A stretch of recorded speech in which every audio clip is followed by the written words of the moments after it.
Voltamos aqui. Bom, agora para começarmos com a palavra, eu queria pedir para que os irmãos orem por mim e eu vou orar por vocês.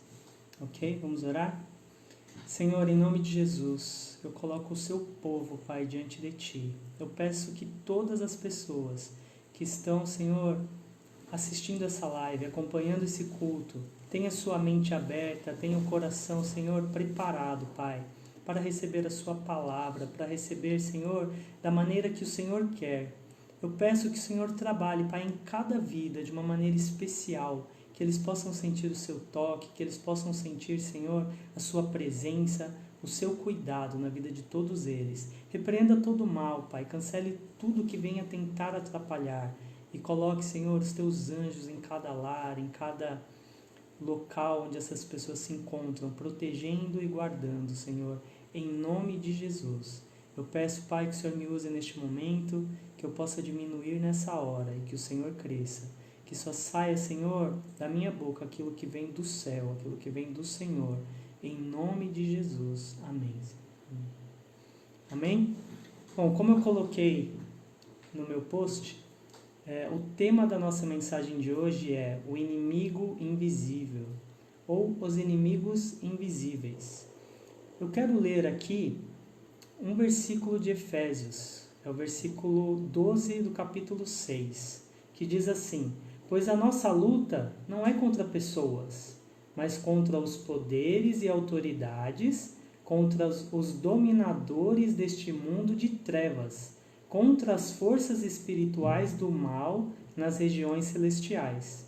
Esse versículo nos mostra que a nossa maior luta, ou as nossas maiores lutas, são travadas contra inimigos invisíveis.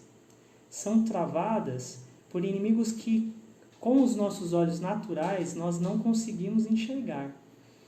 E nós estamos vivendo hoje uma luta contra outro inimigo que é invisível também, né? Nós estamos vendo essa pandemia, essa loucura em que o mundo se tornou por causa do coronavírus. Esse inimigo, ele também pode estar sendo usado, provavelmente ele está sendo usado pelo mal. Mas nós temos a confiança no nosso Deus, nós sabemos que os nossos inimigos espirituais não têm poder maior do que o nosso Deus. A Bíblia diz que maior é o que está em nós do que o que está no mundo.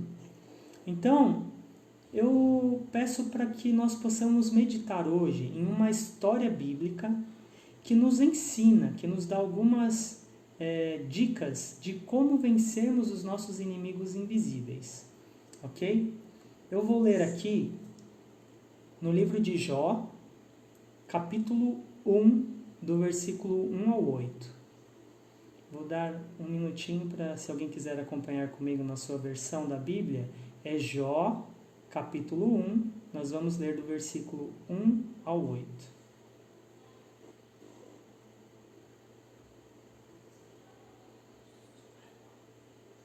Vamos lá. Diz assim: na terra de Uz vivia um homem chamado Jó. Era homem íntegro e justo. Temia a Deus e evitava o mal. Grava essa parte. Evitava o mal.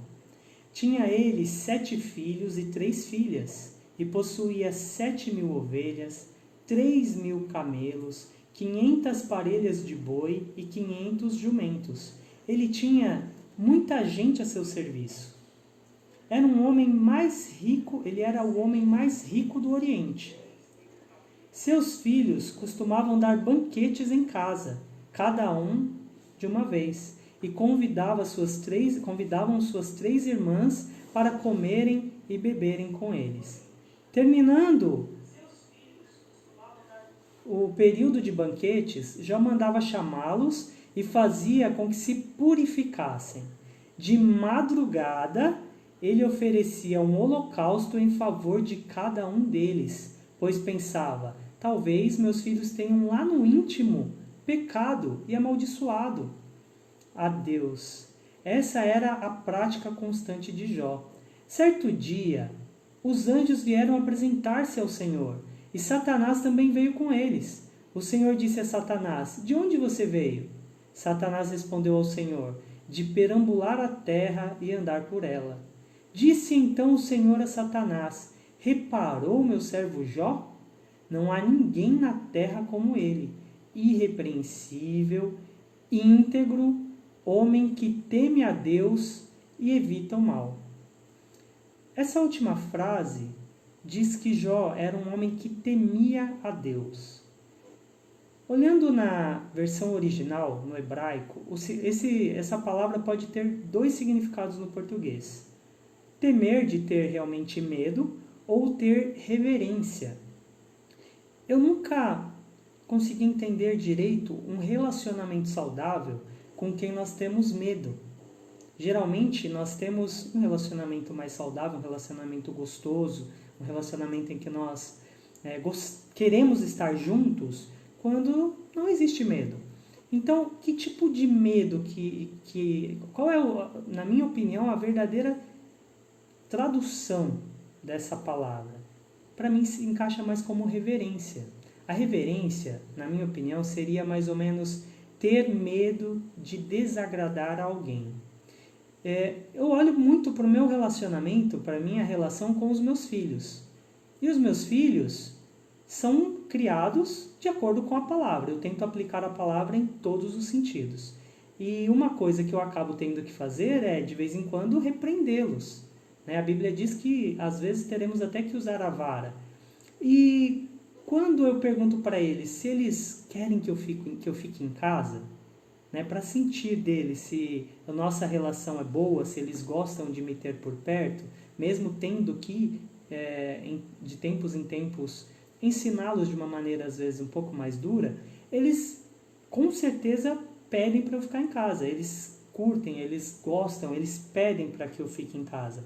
Então, esse respeito, que é o que eu imagino que nós temos que ter com Deus, esse temor no sentido de termos reverência, de temer desagradar ao Pai. E Jó era uma pessoa desse jeito, ele tinha esse tipo de sentimento, de atitude com Deus.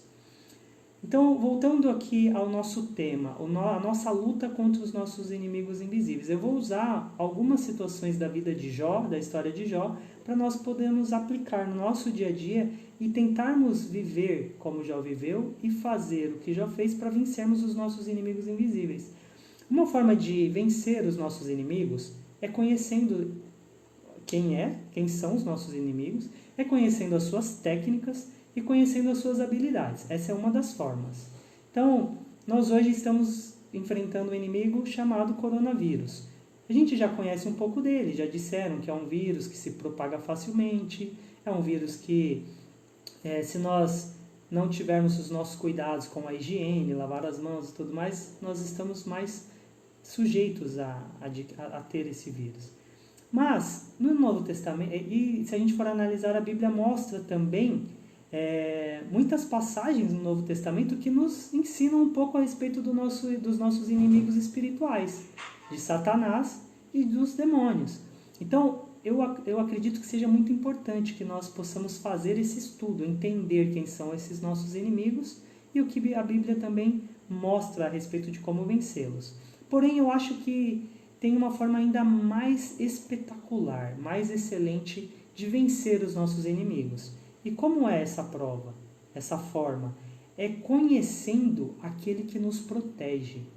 Falando dos nossos inimigos espirituais, se nós conhecermos a Deus, nós venceremos com maior facilidade e sem precisar conhecer a fundo os nossos inimigos. Não tem necessidade de saber nome de demônio, de saber qual é a principal atuação, de onde ele veio. Não, o que a Bíblia nos mostra é que nós precisamos conhecer muito de Deus. E se nós conhecermos bem a Deus, nós teremos facilidade em vencer os nossos inimigos. E por que eu falo isso? Porque nós vemos no livro de Jó, na história de Jó, que Jó não sabia quem era o inimigo dele. Ele não sabia que Satanás tinha ganhado poder da parte de Deus, ou autoridade, ou liberdade de atuar na vida de Jó, como foi.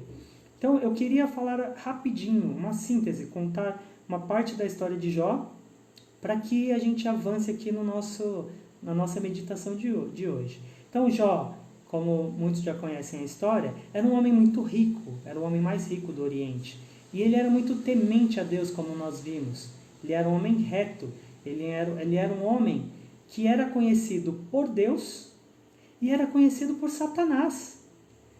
Então, olha que coisa, Satanás chegou diante de Deus e Deus perguntou para ele: de onde vens, Satanás? E ele falou: eu venho de rodear e vigiar a terra. E aí, olha que espetacular, Deus pergunta para ele: tem visto o meu servo Jó? Como é um servo justo e fiel? Aí Satanás começa a conversar com Deus, mostrando que ele sabe sim quem é. Ele fala: mas também você dá tudo para ele, você protege ele como se tivesse em uma redoma, trazendo para a nossa linguagem, né? Então, eu queria perguntar para vocês e perguntar para mim mesmo: será que nós estamos sendo conhecidos diante de Deus, conhecido por Deus e conhecido por Satanás, e temido por Satanás? Porque Jó era conhecido por Deus, ele tocava o coração de Deus, mas Satanás também conhecia Jó. E ele queria de todas as formas destruí-lo, assim como ele quer destruir cada um de nós. Então, eu quero que você medite nessa situação. Será que hoje, na realidade que você se encontra, você está tocando o coração de Deus? Está sendo uma pessoa que Deus pode falar para Satanás? Olha, o meu servo, a minha serva, como é justo e fiel. Então nós temos que buscar isso. Nós temos que buscar ter essa condição diante de Deus. Já também era um homem de oração e de intercessão. Qual a diferença dos dois? Oração é quando nós colocamos diante de Deus todas as coisas. Mas intercessão é quando nós nos deixamos de lado, quando colocamos os nossos desejos, os nossos próprios anseios de lado e passamos a orar por outras pessoas, a pedir, a interceder por outras pessoas. Já fazia isso pelos próprios filhos, pelos possíveis pecados que eles viessem a cometer e por outras pessoas que ele costumava ensinar e ajudar. Ele também era um homem que não valorizava somente as riquezas, né? Ele valorizava pessoas e, acima de tudo, ele valorizava a Deus. E como a gente sabe disso? Quando Jó perdeu tudo, a Bíblia nos mostra que ele simplesmente ajoelhou e rasgou suas vestes e falou que nu ele saiu do ventre da mãe dele, que nu ele voltaria. Então, ele não estava preso às condições materiais. Jó era um homem que evitava o mal, como nós lemos, e em 1 Tessalonicenses 5,22 diz: abstenham-se de toda a aparência do mal. Então, nós temos que fugir do mal e de toda a aparência de mal. Então, como no vírus, né? Vamos voltar à comparação com o vírus. A Bíblia, as nossas autoridades nos orientam a ficarmos em casa, nos orienta a não irmos até onde está o problema. E no nosso contexto espiritual é a mesma coisa. Se você sabe que algum ambiente vai te levar ao pecado, se você sabe que alguma pessoa vai te influenciar para o erro, evite, se distancie disso, faça como Jó fez. Mas eu posso dizer que com toda essa condição de Jó, sendo um homem espetacular que ele foi, nada disso impediu que ele sofresse o mal. Nada disso impediu que a calamidade chegasse até a casa, até Jó. Ele acabou sofrendo. Existem duas formas de nós sofrermos o mal, da calamidade nos atingir. Quais são esses dois modos? O primeiro é a legalidade. Se nós dermos legalidade, o inimigo tem poder sobre as nossas vidas, sobre as áreas das nossas vidas. Então nós temos que avaliar. Todas as vezes que nós tivermos em uma situação ruim, nós temos que fazer uma autoanálise. Será que isso é uma colheita? Será que eu plantei algo ruim para estar colhendo esse tipo de sofrimento? Aí você fez essa autoanálise e percebeu: não, eu não acredito. A Bíblia fala que o que nos condena é a nossa consciência. Se nós estamos em Cristo, o Espírito Santo nos alerta, ele é aquele que nos convence do pecado, da justiça e do juízo. Se você tem essa condição, se você está em Cristo, você sabe se você está colhendo alguma coisa ou não. Como Jó fez, Jó falava que ele não estava em pecado, que ele se analisou e não viu nenhuma atitude ruim, nenhuma falha nele que justificasse todo aquele sofrimento. ainda assim veio sobre ele a calamidade. E a outra forma da calamidade vir sobre nós é da forma que veio sobre Jó. Deus conhecendo você pessoalmente, sabendo que você suporta e querendo que você seja um instrumento de bênção, um instrumento de vitória, um instrumento para ganhar almas para o reino dos céus, ele vai querer te preparar, ele vai querer te usar, ele vai querer trabalhar na sua vida de maneira que você esteja preparado para isso. Então, se você começar a passar por uma calamidade e perceber, e fizer a autoanálise, perceber que não foi por culpa sua que aquela calamidade começou, eu peço que você tenha paz em Cristo. Eu peço que você seja como Jó. Eu penso, que você deve ser como Jó. Deve ficar firme, não desistir. Então, eu queria dar um exemplo dessa questão de legalidade. Hoje eu estava conversando com meu filho Davi. Ele tem 11 anos e, por incrível que pareça, eu já tive que ter uma conversa com ele a respeito da sexualidade em acordo com a Bíblia. A sexualidade baseada na palavra de Deus. E nessa conversa que eu tive com Davi, eu comecei a explicar para ele como é importante que ele possa se manter puro, se guardar para a esposa dele, para que ele possa entrar num casamento saudável, para que ele possa entrar num casamento sem trazer legalidades espirituais para esse casamento dele, para que não haja comparações, ou seja, uma série de contextos que eu estava ensinando para ele. E isso se aplica a todas as áreas das nossas vidas. Se nós não tivermos a consciência de nos preservarmos, de não irmos aonde vai nos trazer a condição do pecado, de não nos abstermos realmente do mal e da aparência do mal, a possibilidade do erro, a probabilidade do erro é muito grande. E aí, eu queria perguntar para vocês, como Jó enfrentou essa calamidade? Quais foram as atitudes de Jó? Ele perdeu todos os seus funcionários no mesmo dia. Imagina hoje você sendo um empresário, perder todos os seus funcionários. Ele perdeu os seus 10 filhos, todos no mesmo dia. Para nós, às vezes perder um filho é algo que ninguém quer. Se perguntar para qualquer pessoa qual o sacrifício que ela faria para manter o filho dela vivo, ela falaria, 99% das pessoas diriam, eu entregaria minha própria vida. Então, imagina a situação de Jó, perder os 10 filhos no mesmo dia. Jó perdeu todos os seus bens em um só dia.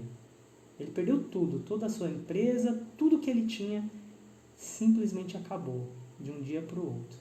E o que ele fez? Ele blasfemou contra Deus? Não. Ele se matou? Também não. Ele colocou a culpa em Deus? Não é isso que a Bíblia nos ensina. Jó aceitou a situação que Deus o colocou.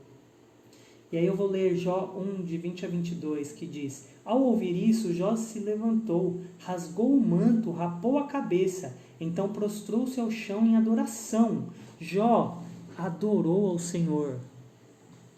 E disse: Saí nu do ventre da minha mãe, e nu partirei. O Senhor deu, o Senhor levou. Louvado seja o nome do Senhor. Em tudo isso, Jó não pecou, nem de nada culpou a Deus. Olha que coisa espetacular. Nós temos essa condição, irmãos. Mesmo quando os seus melhores amigos vieram acusá-lo de ser pecador, não sei se você já passou por isso. Você está sofrendo uma situação, está passando por um momento difícil e alguém chega para você e fala, é pecado. Vigia, se cuida, se arrepende, volta para Deus. Foi isso que os melhores amigos de Jó fizeram. E Jó parava e analisava. E ele falava para os amigos, eu não fiz nada. Eu quero que Deus venha e me mostre o que eu fiz de errado. Será que nós temos essa condição de Jó? Eu acho que eu não teria essa condição de falar, Deus, vem até aqui, me mostra o que eu fiz de errado. Mas Jó estava com a consciência dele tranquila. Mesmo quando sua mulher mandou que ele amaldiçoasse o seu Deus e morresse, Jó não desistiu. Então, olha a situação, que Jó passou. E quantas vezes por uma simples dor de barriga, ou seja, por coisas simples, por coisas banais, nós começamos a murmurar, a reclamar de Deus, a reclamar da vida. Hoje, nós estamos vivendo uma situação em que todos temos que ficar em casa a maior parte do tempo. Como que você está se relacionando com Deus? Como que você está se relacionando com a sua família? Você está cultuando mais a Deus? Você está buscando mais a Deus? Sabe qual é uma estratégia que eu vejo que esse inimigo invisível, ou esses inimigos invisíveis, mais usam? A estratégia que eles mais usam nos dias de hoje é colocar em cada um de nós a necessidade de muita informação. Na época do meu avô, com a 4ª série já se arrumava um bom emprego. Na época do meu pai, com a 8ª série. Meu pai conseguiu um bom emprego na Light, que depois virou Eletropaulo, tendo a 8ª série. Depois, na época que eu comecei a ingressar na área profissional, quem tinha o segundo colegial, né, o segundo colegial já era suficiente. Quando eu comecei verdadeiramente a entrar no mercado de uma forma mais profunda, já tinha que ter faculdade. Depois de mais um tempo, já começaram a exigir certificações, inglês, pós-graduação, mestrado. Eu não estou dizendo que isso é ruim. Isso não é ruim. O problema é que tudo isso está tomando o nosso tempo para Deus, que era para ser destinado a Deus. Nós estamos colocando mais esperança nessas coisas. Outras coisas que estão acontecendo, nós temos que estar antenados com todas as séries do Netflix, com todos os posts do Facebook, do Instagram. Então nós estamos obrigados a ter a mente cheia. E tendo a mente cheia de outras coisas, que tempo sobra para Deus? Eu vejo essa situação que nós estamos vivendo hoje como uma realidade em que Deus nos colocou para nós buscarmos mais a Ele, para praticarmos aquela passagem da Bíblia que diz: entre no seu quarto em secreto e busque a Deus. É isso que nós temos que fazer. Nós temos que estar diante da nossa família e, por mais que hajam piadas, e nós rimos delas, claro, de que não estou mais aguentando a minha mulher, e que, meu Deus do céu, até quando vai acontecer? Não, isso é piada. A gente pode rir, mas nós não devemos viver desse jeito. Nós temos que ter relacionamento com Deus, primeiramente. E se nós tivermos com o nosso relacionamento com Deus bem, nós teremos um relacionamento com a nossa família maravilhoso. Porque a Bíblia diz que e também é o contrário, nós só vamos demonstrar para Deus que nós amamos Ele de verdade se nós estivermos amando e tendo bom relacionamento com a nossa família. Porque a Bíblia diz: como eu vou falar que eu amo a Deus a quem não vejo, se eu não consigo demonstrar amor àquelas pessoas ao meu lado a quem eu vejo? Então, trate isso no seu coração e na sua mente. Tenha criatividade, brinque com seus filhos, dance com a sua esposa, brinque com os seus parentes distantes por videoconferência. Hoje nós temos a tecnologia a nosso favor, mas não deixa tudo isso roubar a sua paz. Continue confiando em Deus. Vamos voltar aqui à nossa meditação. Hoje as pessoas não confiam mais no Jeová Jiré, que significa o Deus da provisão. Hoje as pessoas confiam mais nos seus próprios bens, nos seus cargos, nos seus salários. Mas, e nessa situação que nós estamos vivendo, onde as pessoas logo perderão o emprego? As empresas, muitas já estão falindo. No Rio de Janeiro eu fiquei sabendo que mais de 300 hotéis já fecharam as portas.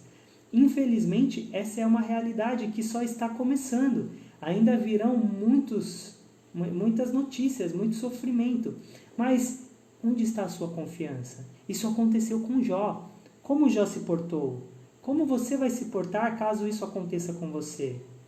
Esse inimigo invisível vai deixar muitos empresários, muitos profissionais de renomes quebrados, como Jó ficou. E o que vai ser deles? Como irão sair dessa?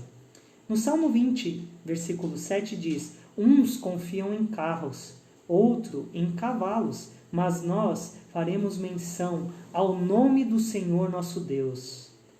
É isso que nós temos que fazer. Eu queria contemporaneizar esse versículo, trazer para os nossos dias. Eu diria ele hoje assim: uns confiam em cargos e outros em salários, mas nós faremos menção ao nome do nosso Deus, do Senhor nosso Deus. É nele que nós temos que confiar, é nele que nós temos que colocar a nossa esperança. Para piorar a situação de Jó, após perder tudo, ainda veio sobre ele a enfermidade.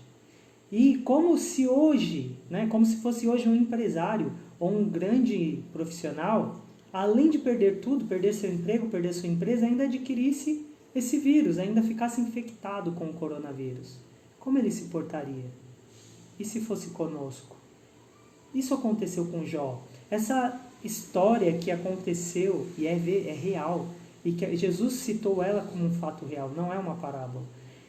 Essa história que aconteceu há mais, de 3.000 anos atrás, até hoje ainda nos ensina, até hoje ainda nos anima, até hoje tem que ser para nós um referencial. Nós temos que agir como Jó agiu.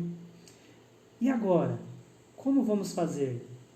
Lucas 12, 20 e 21 diz: mas Deus lhe disse, louco, esta noite lhe pedirão a tua alma. E o que tens preparado? Para quem será? Então, essa palavra estava dizendo que tinha uma pessoa que estava armazenando em celeiros e estava confiando, falando, agora minha alma vai se regalar, vai ficar tranquila, porque eu tenho um mantimento para o resto da minha vida. Só que a Bíblia diz que naquela noite lhe pediriam a sua alma. E para quem será? A nossa alma. O que vale mais é a eternidade. Para onde nós iremos? Para onde você irá?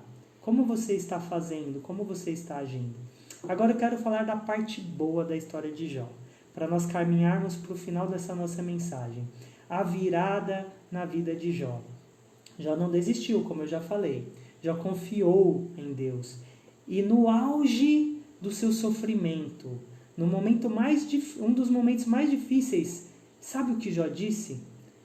Está lá em Jó 19, 20 e 25. Porque eu sei que o meu Redentor vive e que por fim se levantará em meu favor. E depois de consumida a pele, contudo, ainda em minha carne verei ao Senhor. Verei a Deus. Jó está dizendo aqui, ele está profetizando que tudo isso pode estar acontecendo com ele, poderia estar acontecendo com ele, mas ele confiava que Deus ainda iria se levantar em favor dele. Querido, querida, Deus vai se levantar em seu favor, independente da situação que você está ou que você venha a enfrentar. Somente confie nele, entregue a sua vida totalmente a ele e confie, e ele sempre estará contigo. Depois de muito sofrimento, Jó implorou a presença de Deus, pediu uma audiência com o Altíssimo. Então essa audiência sublime aconteceu. Que coisa espetacular! Deus aparece para Jó em um redemoinho e começa a conversar com Jó, começa a questionar a Jó. E ele questiona Jó em muitos aspectos. E aí, no versículo 3 do capítulo 42 de Jó, Jó diz assim: certo é que falei de coisas que não entendia, coisas tão maravilhosas que não poderia saber. E no 5 ele diz: meus ouvidos já tinham ouvido a seu respeito, mas agora os meus olhos te viram. Olha aqui a promessa, não a promessa, a profecia que Jó fez se cumpriu. A gente acabou de ler lá atrás. Ele profetizou que ainda em carne ele veria a Deus. A fé dele foi colocada à prova e ele venceu. Deus apareceu para ele. Após tudo que Jó passou, imagino que na cabeça dele, antes desse acontecimento, a sua morte estava próxima. Ele imaginava que logo ele iria morrer. Mas Deus mudou a sorte de Jó. Pediu para ele orar pelos seus amigos e depois deu a ele tudo em dobro. Deu a ele tudo que ele tinha antes de todos esses acontecimentos em dobro. Deus tem tudo para te dar. Deus é o dono do ouro e da prata. Deus é o Deus da cura. Deus é o Deus de milagres. Confie, acredite em Deus. Não desista. Por pior que seja a situação, por melhor que seja a situação, louve a Deus em todo o tempo. Essa é a atitude que nós temos que ter. Aí eu quero perguntar a todos vocês, na sua opinião, qual foi a maior bênção que Jó teve? Qual foi a maior bênção de Jó? Para muitos que hoje ainda estão ligados somente nas coisas materiais, vão achar que a maior bênção de Jó foi ter ganho tudo em dobro. Mas para mim, a maior bênção de Jó foi ter visto Deus.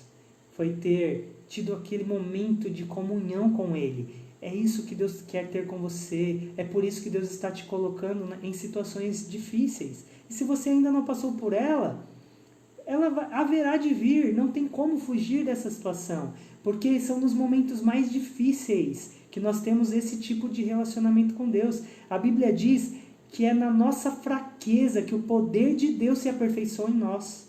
Não fuja da dificuldade. No livro de Tiago diz que a tentação, a provação é boa para nós, ela produz em nós perseverança, produz em nós fé, ela nos leva mais próximo de Deus. Não fuja das provações, mas em todo tempo esteja diante de Deus, esteja na presença de Deus. Não permita que o seu inimigo invisível, que os nossos inimigos invisíveis nos vençam. Eu quero colocar diante de vocês essa palavra, quero pedir que vocês reflitam nela, que vocês busquem em Deus essa firmeza que já teve. E eu creio que em todas as situações que vocês passarem, por toda prova que vocês passarem, Deus estará com vocês. A palavra diz que Ele não permite uma provação maior do que nós possamos suportar. Esse período de dificuldade vai passar. Mas o que nós levaremos dele? Nós levaremos uma experiência parecida com a dos amigos de Jó, de frustração por não ter entendido o plano de Deus para aquele momento? Ou nós passaremos e cantaremos de alegria, tendo todas as nossas necessidades materiais supridas, mas tendo convicção de que Deus existe e que nós tivemos um relacionamento íntimo e pessoal com Ele?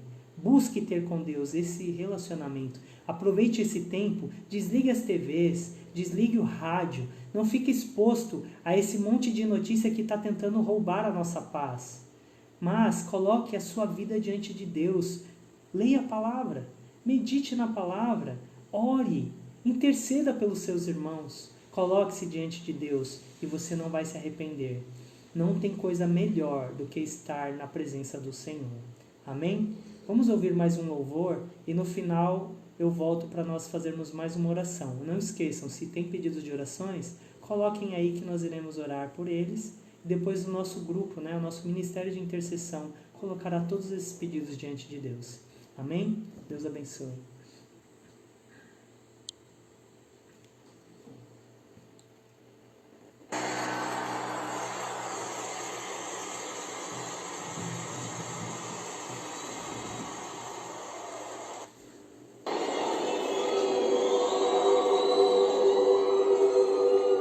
Com a melodia, Ele me encontrou, me cercou com uma canção que me libertou dos meus inimigos, dos meus medos, me salvou. Eu não sou mais escravo do medo, sou filho de Deus.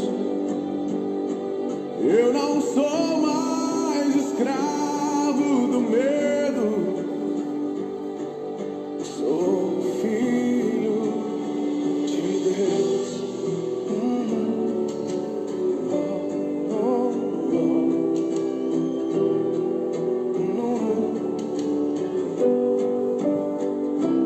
Antes de nascer, escolhido fui, o meu nome me chamou.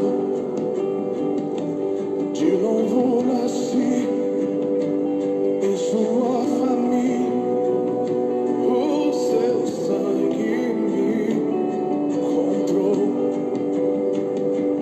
Eu não sou mais escravo do medo,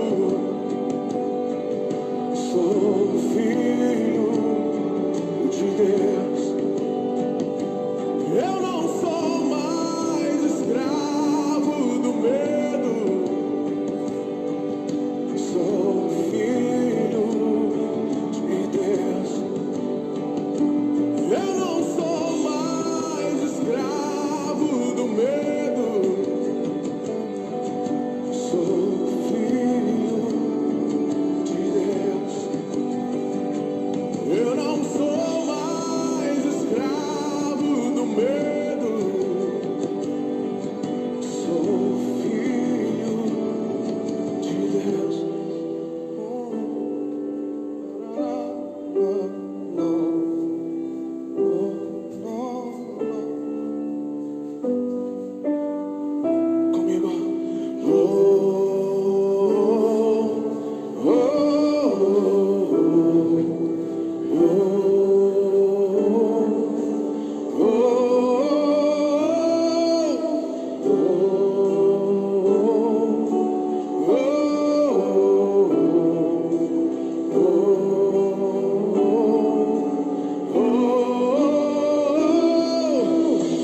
Somos todos filhos de Deus. Vamos declarar essa palavra. Não somos escravos do medo.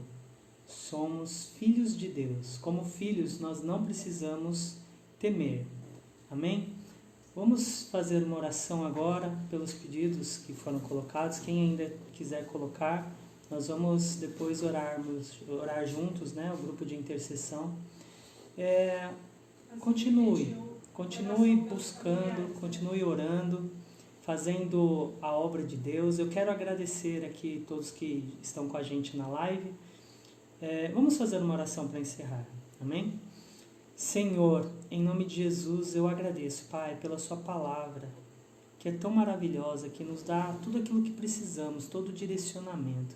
Pai, eu coloco diante de Ti, Senhor, todas essas famílias que estão participando hoje do nosso culto online. Eu creio, Pai, que não são as 4 paredes da igreja que formatam uma igreja. São as pessoas que congregam, são as pessoas que participam. Eu te louvo, Senhor, pois hoje nós tivemos a oportunidade de, mesmo à distância, podermos, Senhor, cultuá-lo em família, a família Church, e todos aqueles que puderam entrar, não sendo da família Church, mas da família Igreja, né? Nós somos um só no Senhor. A sua palavra diz que todos aqueles que buscarem de coração alcançarão, Pai. Então olhe cada necessidade, Senhor, tudo aquilo que eles precisam, seja no aspecto financeiro, seja no aspecto saúde, seja na família, libertação, cura, milagres. Senhor, o Senhor é aquele que conhece todas as necessidades. Nós colocamos todas elas diante de Ti e Te pedimos, Pai, nos fortaleça Eu sei que a partir de agora, Senhor, o mundo será diferente. Nos prepare para esse novo tempo, Senhor. Dê-nos todas as condições de vencermos e de sermos relevantes nesta geração, para que o reino de Deus seja estabelecido nessa terra. Eu te louvo pela vida de cada um, te agradeço e te bendigo, Senhor, em nome de Jesus. Amém. Amém? Mais uma vez eu agradeço a todos, fiquem na paz do Senhor Jesus e até mais. Até a próxima live. Tchau, tchau.